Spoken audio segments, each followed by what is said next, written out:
Halo, assalamualaikum warahmatullahi wabarakatuh. Bertemu saya kembali di pertemuan kedua mata kuliah epidemiologi. Nah, untuk pertemuan kedua ini kita akan membahas tentang bagaimana kita mengcoding kuesioner ya. Coding kuesioner ini perlu kita lakukan sebagai sarana untuk persiapan dalam menganalisa data. Dalam menganalisa data kita perlu melakukan coding kuesioner ya, karena kita dalam penelitian yang menggunakan kuesioner, maka kita dalam pertemuan kali ini kita bagaimana mengcoding kuesioner. Untuk melakukan coding kuesioner, apa yang harus kita lakukan? Di dalam materi ini teman-teman nanti dapat 3 hal, yaitu yang pertama untuk bagaimana kita untuk mengcoding kuesioner di dalam kuesioner yang telah kita buat ya, maaf ya. Yang kedua, bagaimana kita setelah coding kita lakukan, kita langkah kedua adalah input data ke dalam Excel. Terus yang ketiga, nanti kita mengentry data ke dalam SPSS ya.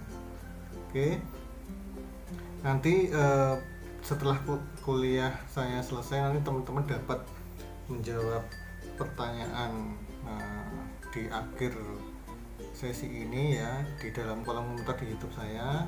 Nanti pertanyaannya, apakah perbedaan antara data numerik dan data kategori ya, silahkan tuliskan nanti jawaban di kolom komentar ya teman-teman ya. Nah, silahkan.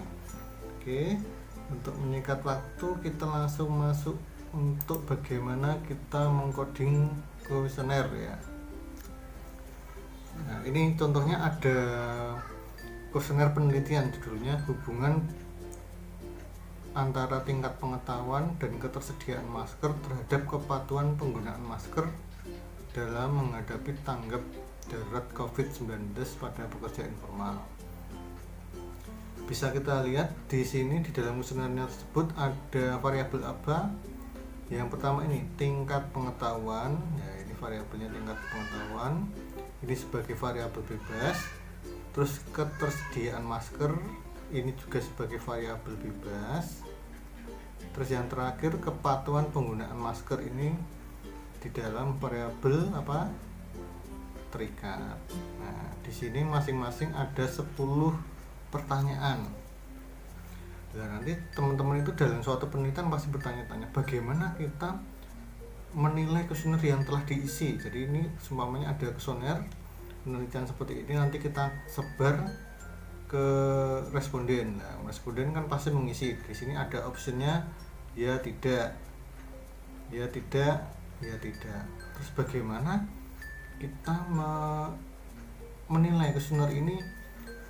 Kita uji nanti di SPSS. Bagaimana caranya? Ya, pertama kita simak dulu.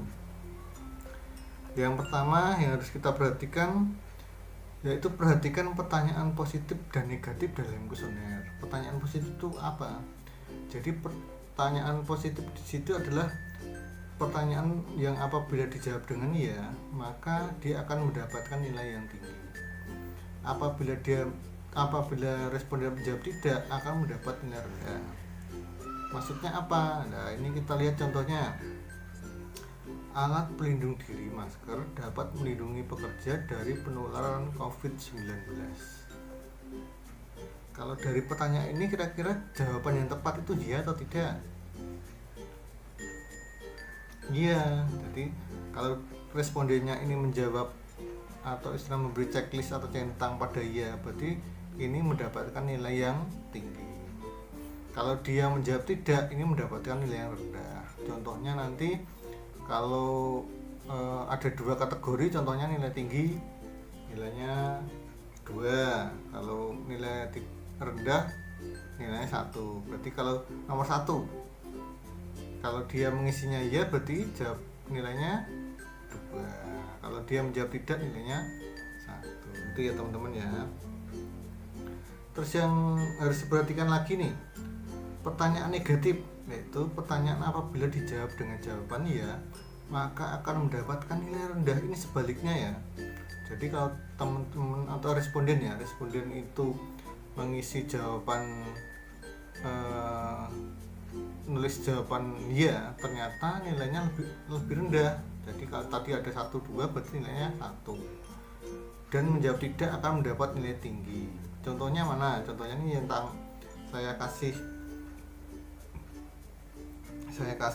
tulisan merah-merah ya, nih contohnya, masker jenis kain tidak efektif untuk mencegah penularan COVID-19.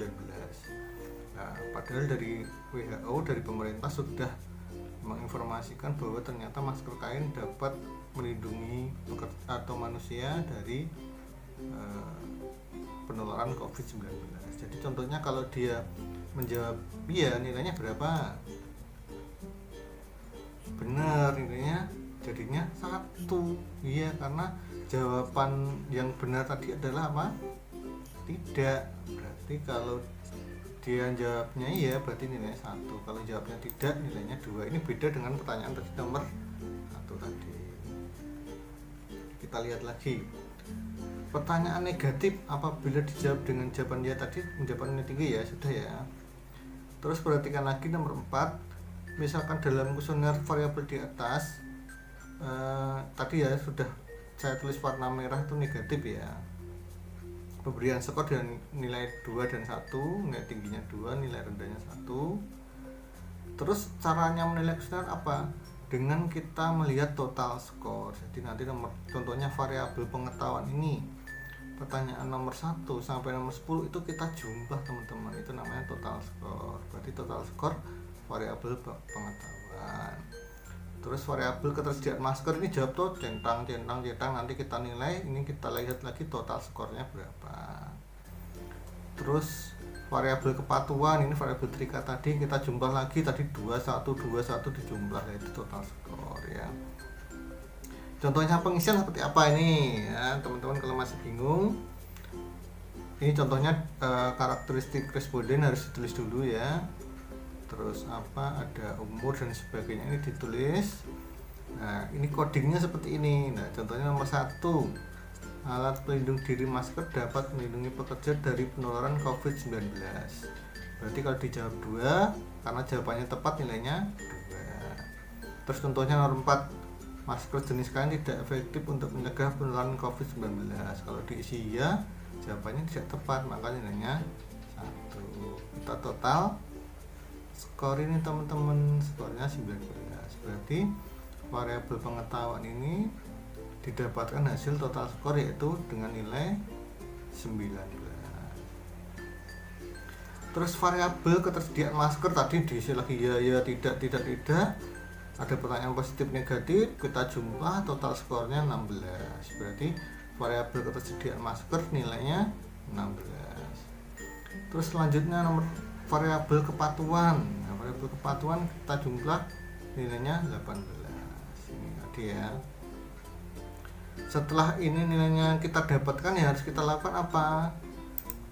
Kita menginput di Excel ini teman-teman. Contohnya tadi Pak Joko Susilo tadi ya, umurnya ditulis, jenis kelamin tulis, jenis pekerjaan, pendidikan terakhir tulis ya. Terus tadi skornya tadi dimasukkan di sini, ada pengetahuan, ketersediaan masker, kepatuhan penggunaan masker. Nah, ini kita tulis di sini total skornya seperti ini. Karena respondennya kita ada 30 orang ya, berarti kita masukkan tadi ada 30 orang, si A, si B, si D, si B, si A dan seterusnya. Tadi kita masukkan datanya. Nah, ini contohnya skornya ditulis semua. Nah, ditulis semua. Setelah itu apa yang kita lakukan? Yang kita lakukan setelah data itu kita input semua di sini ya, dari nama, data, dari karakteristik, dari variabel pengetahuan, ketersediaan masker, kepatuhan bahan masker. Yang kita lakukan selanjutnya apa? Yaitu memindahkan data ini ke dalam apa? Iya, ke dalam SPSS. Caranya gimana? Kita copy semua nih, kita tarik sini. Ini dari data ini semua ini kita copy. Nah, kita buka Excel, buka SPSS. Kita klik data view, nah, terus kita copy paste. ya, paste. Nah ini tadi ada 30 orang, variabel tadi apa yang di sini tadi kita lihat pengetahuan. Oh berarti kita ketik dulu apa di ini berarti pengetahuan. Yang baris pertama kolom pertama ini sampai terakhir pengetahuan. Yang ini berarti apa? Ketersediaan masker. Jadi ini sampai ke bawah tadi ketersediaan masker, kepatuhan penggunaan masker. Ya ini kita lihat ini kepatuhan penggunaan masker. Terus kita edit dulu ya di variable view kita klik di sini ya. Nah tadi variabel ini apa namanya, variabel bebas yang pertama tadi kita lihat di sini apa, pengetahuan. Karena ini variabel bebas, kita biasanya memberikan kode X, variabel bebas 1, jadi X1 ya. Terus yang kedua tadi apa teman-teman, ini ketersediaan masker ya, ketersediaan masker. Kita balik ke ini, berarti kita ada X2 ya, variabel bebas. Ini tadi yang variabel terikat, kepatuhan penggunaan masker. Jadi biasanya penggunaan apa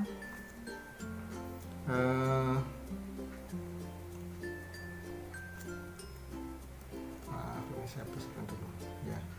Jadi variabel bebas biasanya kita kasih X1, X2, X3, variabel terikatnya kita kasih Y. Terus skala datanya ini termasuk numerik ya, karena masih berupa total score ya teman-teman, belum kita klasifikasikan. Nah pada pertemuan kemarin kan pertama sudah dijelaskan apa data numerik, data kategorik ya. Nah, data karena ini masih total score, belum kita olah, kita kategorikan ini masih numerik ya, atau total score ya. Desimalnya tadi perlu desimal nggak, ini kita lihat. Ini ternyata bentuknya bulat semua, nggak ada 16,01, nggak ada ya, berarti kita nih desimalnya kita hilangin, kosongin saja semua. Nah, X1 tadi apa teman-teman, variabel bebas 1 tadi apa, variabel pengetahuan. Kita tulis di sini pengetahuan. Terus variabel bebas yang kedua tadi namanya apa, ketersediaan masker. Kita tulis lagi di sini variabel X2, ketersediaan masker.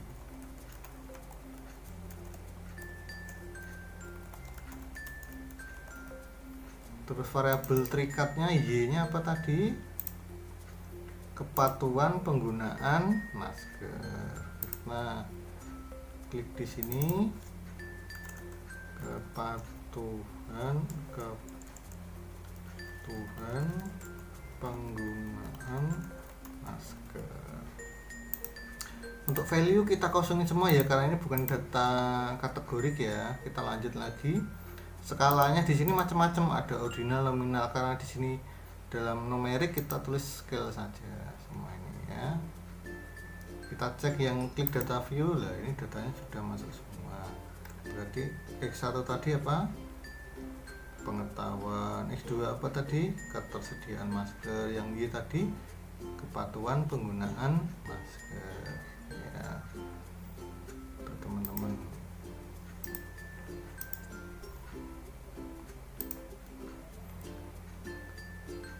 Kira-kira dari materi saya ini ada yang tanyakan nggak, atau masih bingung? Oke, kalau masih bingung nanti silahkan teman-teman bisa konsul ke saya lewat WA. Nanti saya bersedia memberikan sedikit pencerahan atau sharing-sharing ya, apabila teman-teman ada kesulitan. Oke, itu saja untuk pertemuan selanjutnya. Nanti kita belajar bersama bagaimana menguji hubungan atau korelasi dari data yang telah kita input ke dalam SPSS ini. Oke, itu saja dari saya. Semoga penyampaian materi tadi dapat teman-teman pahami dan nanti bisa dipraktekkan. Untuk pertemuan selanjutnya kita belajar mengolah data, menguji dengan uji korelasi. Oke, selamat pagi. Assalamualaikum warahmatullahi wabarakatuh.